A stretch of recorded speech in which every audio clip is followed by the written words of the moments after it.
Edukimi në fëmijërinë e hershme ka shënuar pak përmirësim, e arsimi bazik ka pësuar regres, ka konstatuar raporti i progresit për Kosovën i publikuar të martën. Sipas raportit, buxheti për arsimin dhe kujdesin e hershëm të fëmijëve është rritur për 9%, por është shënuar rënje prej 4.7% në financimin e arsimit bazik më 2024 krahasuar me 2023. Pas zhvillimit pozitiv në arsimin dhe kujdesin e hershëm të fëmijërisë, Ministria e Arsimit ka filluar zbatimin e klasës së detyrueshme parashkollore për vitin akademik 2024-2025.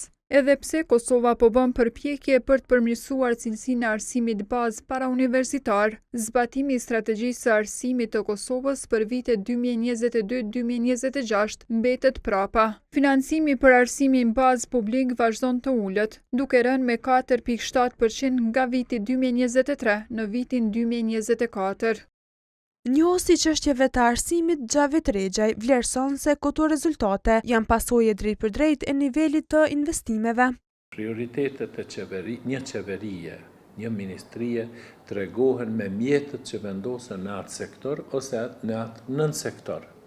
Mjetët që janë ngritur për nivelin e edukimit në fëmijërinë e hershme, me njëherë kanë tregu një përmirësim në sektor.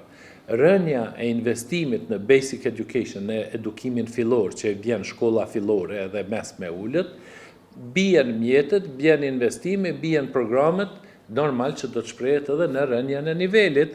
Në raport thuhet po ashtu se rezultatet e testit PISA 2022 tregojnë se 15 vjeçarët në Kosovë janë 4.5 vjet prapa bashkëmoshatarëve të tyre në BE, sa i përket mësimdhënies.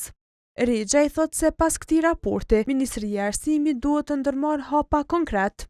Këtë vit, 2025 është rrit pak investimin në arsim 4.5 e GDP-së. Mirë është. Ishtë dashtë 2026 që me ba 5%. Kjo është veprimi i parë që ishtë dashtë me ba.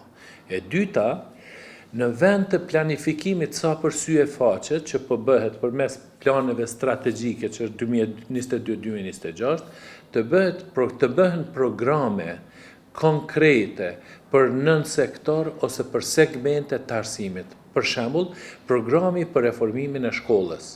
Në raportin e progresit theksohet po ashtu pjesëmarrja e ulët në shkollimin e fëmijëve rom, ashkalin dhe egjiptian. Sipas dokumentit, vetëm 31% e tyre arrin arsimin e mesëm të lartë, krahasuar me 87%, sa është mesatarja në të gjithë vendin.